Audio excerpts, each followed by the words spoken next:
You are in the 3-4 turn, and in addition to taking 3 position players, you're going to take your first quarterback. Is it going to be perennial all-pro and all-time haircut man, Patrick Mahomes, or is it going to be the rushing maven, the rushing raven, reigning MVP, Lamar Jackson? Who you got? Let's find out.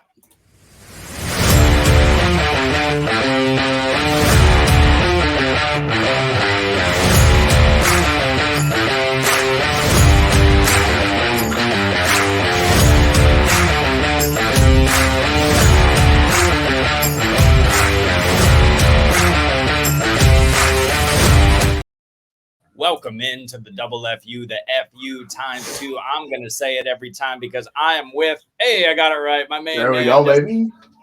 J Moeller 05. I am Jeremy Schulman at FF_Rebel. You are in the fantasy football universe, and today we are talking about decisions. Who is it going to be if you're going early QB? Jesse, is it going to be Patrick Mahomes or Lamar Jackson? We're going to break it all down today, but what are your initial thoughts about these two guys, and what are you thinking about taking an early quarterback as well? Well, that's the bajillion-dollar question, isn't it? Am I right? Like, I'm still thinking about how the Ravens just butchered that playoff game against the Chiefs, and they decided not to run the ball, and they're like, let's sling the rock against the best pass defense in the NFL. Surprisingly, it did not work out well for them, even though they were one of the best run teams in the NFL. Whatever. Nonetheless, that's still in my mouth, so I'm a little bit bullish on that. But yeah, it's really looking at these two teams. I think the biggest difference is the changes in personnel we've seen from Kansas City compared to Baltimore and what Baltimore is bringing back. Obviously, Baltimore drafted Dontez Walker. But really, it's still Zay Flowers, it's Mark Andrews, and then it's just a couple guys. They got a fun running back room, so there's all that. They got the big dog in, like he's a huge part of that offense, right? So maybe they take a little bit away from Lamar. And on the flip side of Kansas City, they just basically revamped it. They said, all right, we're not doing this. We're not doing this with the line. We're not doing this wide receiver room. Patrick Mahomes is probably pleading for his life back there. Like, give me a capable wide receiver, please. And they're like, all right, not only one, you get multiple. Here you go. Here's everybody. And this takes a little off Kelsey. So, yeah, I think it's really setting up very well to see. Because, like, if you look at Mahomes' numbers, they were very good. He was still one of the better quarterbacks in the NFL. It's just situational shit. So, yeah, you get a good situation, good players. The defense might regress a little bit. I think it's working in both these guys' favor. So, I mean, obviously, I love both of these players. They've been two of the favorite fantasy quarterbacks. If you had them the past half decade, you've been loving life. You can't ever go wrong. It's like, all right, you've probably won some championships. So now that we're moving past that, where they're kind of, they're still in their prime. They're getting a little bit older. Mahomes is starting to creep on 30. Lamar's getting there as well. So it's an interesting time in their lives. But for me, I think the difference is, I just feel a lot safer with Mahomes. And, even though last year, it was a disaster, the kind of player you're getting. And, with Lamar, it seems he was the MVP, but, it was not the previous NBC season where he's putting up 25, 26 points per game. He was 21 points per game. So this is the whole thing with Lamar is that peak season gone, no longer there, where he's going to, set the league on fire with rushing and do that. So I think that's where I'm leaning on these two guys. How do you stand on the difference between Mahomes versus Lamar? Yeah, we talked about this last season.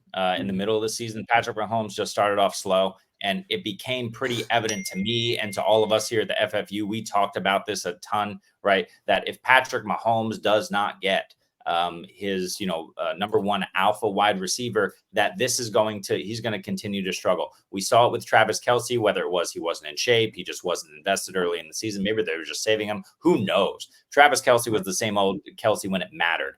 And that's great. But look, Patrick Mahomes could face that situation now again, where this is like later years Gronk, where the Patriots knew they were title contenders every single year, and they were just kind of saving him until the back half of the season. This is what the Ravens are probably going to be doing with Derrick Henry this season, which is why I love Rasheen Ali. But that's a topic for another podcast. But it's really interesting now to see that Xavier Worthy, Hollywood Brown brought in. Rashee Rice, assuming he's not in jail, will be on the field catching those bubble screens and everything in the short area. And Isaiah Pacheco is just a madman out there. So they have all of the other pieces in place now that they were lacking last year. So I really like Patrick Mahomes to bounce back in fantasy. Lamar Jackson's going to Lamar Jackson. So let's start off with him and let's talk a little bit about what these guys put up in terms of statistics last year. In 16 games played, Lamar Jackson had 457 pass attempts I'm blowing up here for some reason, for 457 pass attempts for 3,678 passing yards, a 67.2 completion percentage over all of my popularity all at once here. But for 8 yards per attempt, which is interesting, but it's really the rushing yards that matter. 821 rushing yards. And then I don't have total touchdowns here, but 24 passing touchdowns, which was another big one for Lamar last year. Player profilers got me all screwed up here too. But in 16 games played for Patrick Mahomes last year, 597 attempts for 4,184 yards, 67.2% completion percentage at 7 yards per attempt, but 389 rushing yards. That's what we've become used to for Patrick Mahomes, and 27 passing touchdowns. So really outside of the rushing touchdowns, which I don't hear, which I don't have here, which obviously favor Lamar heavily. Yeah, he had 5. The guys are pretty interesting in terms of how they play, but we know they play the game differently. So what stands out for you there, Jesse, in terms of their statistics from last year and how they might, carry forward into 2024? Well, if we look at 2022 for Mahomes, he put up 5,200 yards, 41 passing touchdowns, and 25 points per game, right? So and that was with a good situation. Everything worked out in his favor. And then 2023 happens. They really just did it like, you know what? We're just going to see how this works. And it obviously did not work out. They invested in the defense. They had one of the best defense. And I think that's kind of the thing that we gloss over the most is how good that defense was, where the offense really did not have to carry the team. Like we've seen Kansas City over the years. It's been the Mahomes show. Last year, it really didn't have to be the Mahomes show. Like he just had to be a game manager. And I know it sounds bad, but like that's what he did. He managed games. He took that underneath the check down. That's why rushing rights was so popular. Him and Kelsey kind of figured it out as they went along, but he just did enough to win games. And now you're giving him more pieces where he can kind of go into like peak Mahomes mode. And if you're going to go into peak Mahomes mode, like good luck rest of the league because that defense is still fantastic. And now you have skill position players and talented. Like you're giving him one of the fastest players ever of all time in the wide receiver room. And then you're going to go get him the prototype, which is Hollywood Brown, which was the Xavier Worthy prototype. He's the original version. He's just a stud himself. So like you're giving him all of the speed, these good wide receivers, as long as they're healthy, which is, something Hollywood Brown deals with that from time to time. But yeah, you're letting that happen. So I think I'm expecting a lot closer to a 2022 season than a 2023 season from him. Yeah. And then if we talk about like Lamar, it's just how much more is that going to carry over? And I think Derrick Henry, to your point, which you brought up, is the biggest asterisk in that because they've never had a running back like Derrick Henry who can handle the volume they've had. They've always had, even with J.K. Dobbins, like they were still splitting work with Gus Edwards, which don't even get me started on Roman and Harbaugh and all that fun stuff, right? But there's no Roman there, which I think when we look back over the course of like Lamar's history, that handicapped his progression. Like they should have moved out of that offense a lot sooner than they did because he's such a capable and good NFL quarterback. But we never got to see him fully unleashed. So hopefully year 2 in this system, they're maybe going to unleash him a little bit more. You still let Derrick Henry get his business and do his thing. It's just, I think maybe the touchdowns with Henry is where my biggest concern is with Lamar, because if you're taking, like he only had 5 rushing touchdowns last year, but if you're taking those rushing touchdowns and some of those passing touchdowns away from Lamar, that's how you really hurt his ceiling case, because this is what we're trying to get between these two guys, right? Like, I don't want a middle performance. If I'm taking one of these guys in the 3-4 turn, I want one of these guys that's pushing into the 25, 26 point per game range. And I'm just not sure if I can see that with Lamar, no matter how good of a rusher he is. That's my main concern with him. So that's what I mean. I think the safety and potentially the ceiling is more on the home side. But if you really want to dive into this year to go with Lamar, like I can make the case for him too. But I think that's the difference between the two of them. When I sit back and look at it, I'm like, yeah, Mahomes. Like I feel so much better about drafting Mahomes than I do. Even though he had a much worse season last year. Like it was Lamar, he's MVP and all that fun stuff. But I think it's setting up for Mahomes season. Do you agree with me, or are you kind of on the other side of this one? I agree. And let's stay in Baltimore for a minute and talk about the fact that Lamar Jackson's 24 passing touchdowns was 7 more than he threw in 2022 and 8 more, if I'm doing my math correctly, in 2021. So that was like a high watermark for him over the last couple of years. Certainly he didn't have that MVP season. I think he threw 31, 28. 36. He was 36 in that first MVP season. So that was absolutely insane for Lamar Jackson. We know that that's not who he is. He's going to hover around, that 20 touchdowns a year range. And he's certainly going to do that this year, right, with Derrick Henry in the fold. We know that Derrick Henry late in the season, late in the games, he's going to be the go-to guy. Lamar Jackson, we know, is still going to get his in terms of rushing, but if he's going to run it in, we saw it last year, he had to take those long TDs to the house himself. if he was going to run it in. And otherwise, they were doing other different things around the goal line. So I agree with you. That's going to be something that handicaps his overall fantasy production. Meanwhile, Patrick Mahomes is not handcuffed by anything. He does whatever the heck he wants out there, and it usually works. And now he's got guys at every area of the field. You talked about Hollywood Brown joining the Chiefs. The ultimate betrayal in this showdown is the fact that Hollywood Brown, initially a Raven when he came out and established that rapport with Lamar, now goes over to help Patrick Mahomes.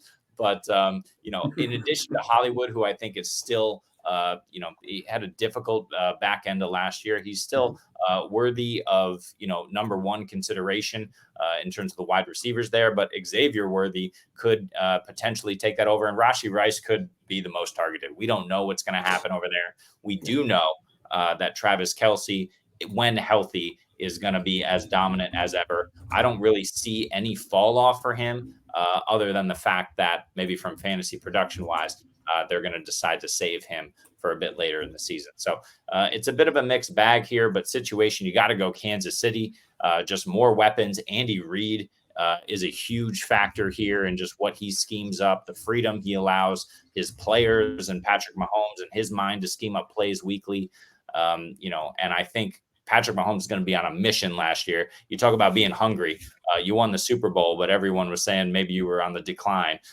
Meanwhile, Lamar Jackson comes out and wins MVP. So, Lamar may be trying to do more by doing less so that his team can excel. Patrick Mahomes knows that, the team runs as he runs, and he's just going to be hucking around the field. I agree with you. Another 5,000-yard season in the cards for Mahomes. Yeah, it's interesting when you look at, like, in particular, we talk about Lamar. People think he's this red zone, like, down, going to goal, like, touchdown guy. That's not really who he's been throughout his career because he's not a big quarterback. Like, he's skinny, slender. They don't really want to use him. Like, they both had 5 rushing attempts inside the 5-yard line. Like, both these players did. And so if the touchdowns are not there on the rushing aspect for Lamar, like, he has to do these. I mean, he had 30 total rushing attempts inside the 20, so, like, inside the red zone, he had 30. But those are farther out away. Like, it's really hard to house a 20-yard touchdown run, right, in the goal line. And if you're near the 5-yard line and you're not doing it, that really just, like, handcuffs your ceiling. So that's more what I get at when we look at how Lamar's been used his entire career. Like, he just has to, like, we talked about this in our last show, like, he has to be consistently excellent in what he does to push it over the top, similar to Tyreek Hill. Like, he has to force that issue. And I think with, like, Mahomes and the talent he has, he necessarily doesn't have to force that. Like, he's just as good as the passer as Lamar is. Like, I don't think anyone's going to tell you he's as good as Mahomes. Mahomes is still, like, the best passer in the NFL. So he has that advantage with that, and it's working out in his favor. So I think with this year, and what it comes out to is these defenses. These were 2 of the best defenses in the league last year as well. Like, the Ravens defense was special. The Chiefs defense was special. The difference is the Ravens defense was kind of gutted, and they're replacing a lot of players. They lost Mike McDonald. So I think that change could help Lamar out a little bit as they figure it out as they go, because it's a new scheme, new position players. Maybe their defense isn't as stout, so maybe they pass a little bit more, which could be an upside for him. But overall, I think when you're betting on talent situation, like, I'm leaning towards Mahomes because everything that I've seen so far this offseason seems to be favoring him between the 2 players, because let's be real, they're both Hall of Fame talents. So that's kind of what we're deciding when we look at these 2 players, I think.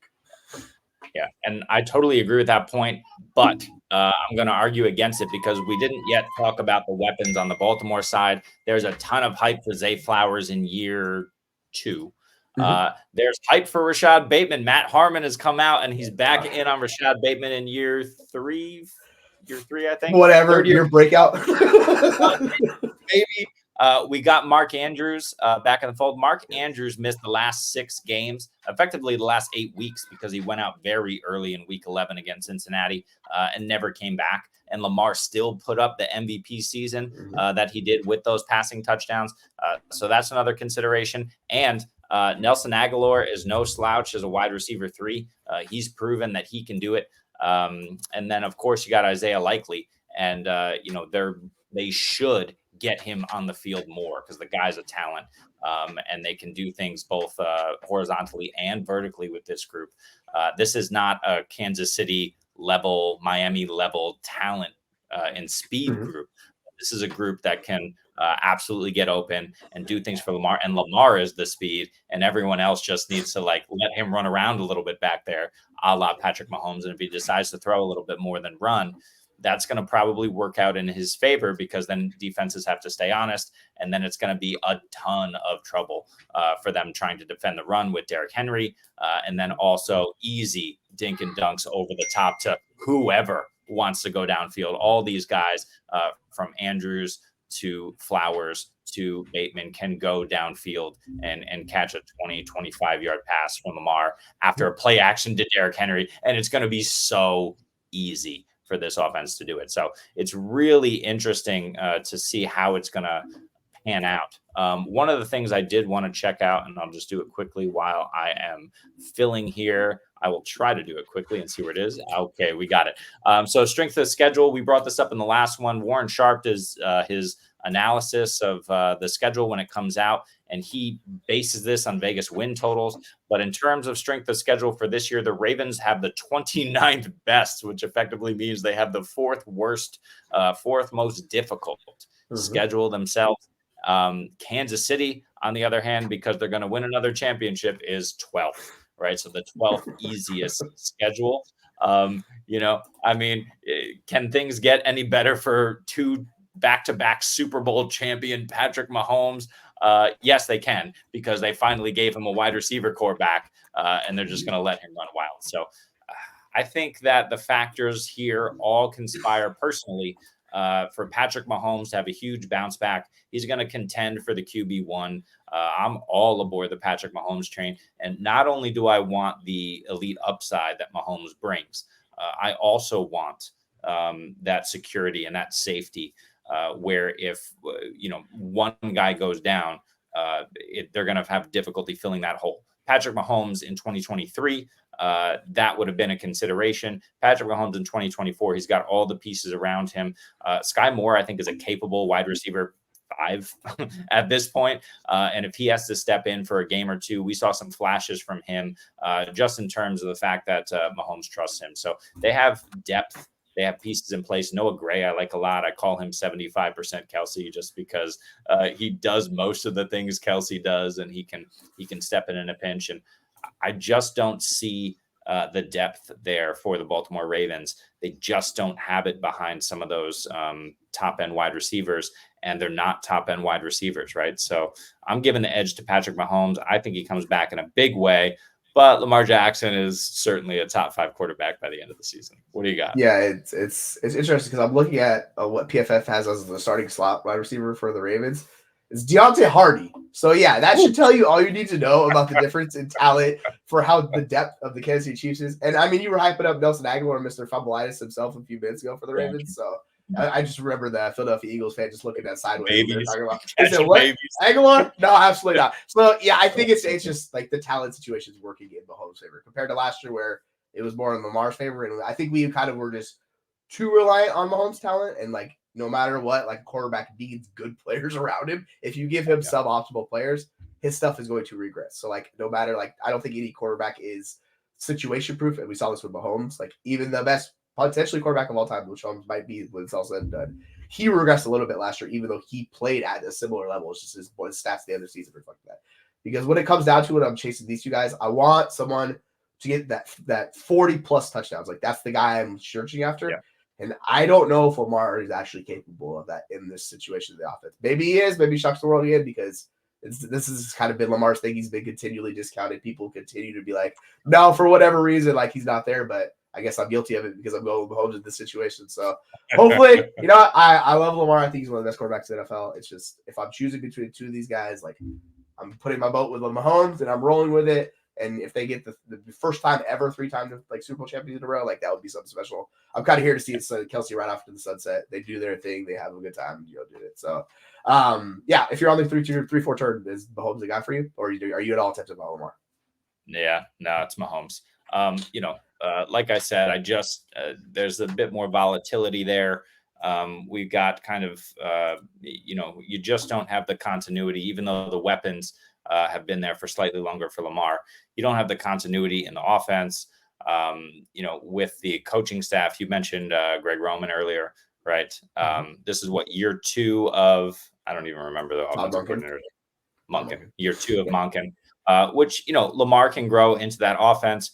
that was supposed to be more suited to the passing game. It proved true last year. Now with all the weapons healthy, hey, maybe maybe he can push for 28, 30 touchdowns and get back to that MVP passing form from 2 MVPs ago. But I'm still going Mahomes, and it's pretty clear for me. Any final thoughts for you on these two guys? Yeah, I was just looking at the pressure throws. Mahomes had 122 last year. He was second in the NFL. So shape up that offensive line, Kansas City. I know they worked on it. If that's going to be the missing piece, because the offensive line was low key pretty bad last year too. So that's the other part of it where Baltimore's offensive line was better. So if they regress and come back to that, I think that also works out Mahomes' favor too. So it's basically just everything I'm going on that list just comes to Mahomes. Yeah, they took offensive linemen in round 2, round 5, and round 7 of the NFL draft. So at least they know it's a need. And I think it was this year that they brought over Jawan Taylor. Or was that last year? I can't remember. They're right. Double check. But yeah, I know they. Yeah. But to that point as well, Roger Rosengartner. Who am I thinking of? Rookie of the year. Roger Rosengarten was the right tackle drafted by the Ravens in the second round. So both of these teams interested in kind of bolstering their offensive line. They've done it, but now they just need to do it on the field. But I'm still going to go Mahomes. I just believe that he's, we talked about Tyreek being a generational talent. Mahomes is a generational quarterback. Lamar Jackson is a generational athlete, and he is a quarterback, but he's just phenomenally athletic as well, which is where he wins. Patrick Mahomes just does it all from the quarterback position. As you just look at the physique of these two guys. Mahomes isn't necessarily, you wouldn't call him athletic at first glance, although he gets around and does what he needs to do. Yeah, this is going on a little tangent, but he runs the fastest backwards in the NFL. That's the secret about Mahomes. I saw that where I was like, it's weird. He's fat, but the man is fat but nimble. He's got it going on where Lamar is fat but nimble. Lamar's the guy that looks better, but Mahomes is a freaky athlete, and it's no, we got to cut it here. At the Fantasy Football Universe, we are fat but nimble in our content, in the tweets, maybe even in the sheets. Follow us maybe and you'll find out. But subscribe to all of our content. We are on X. We are on TikTok. We are on Instagram. We are on YouTube. We're everywhere. So please just follow along for this ridiculous ride that we're on. Content coming out, video, written, whatever. We got an AMA going on today. We're doing some Scott Fishbowl giveaways this weekend. So join us for all of the craziness, and we appreciate you joining us so far. So for Jesse, I am Jeremy. I am looking for the outro. We've got it. See you later.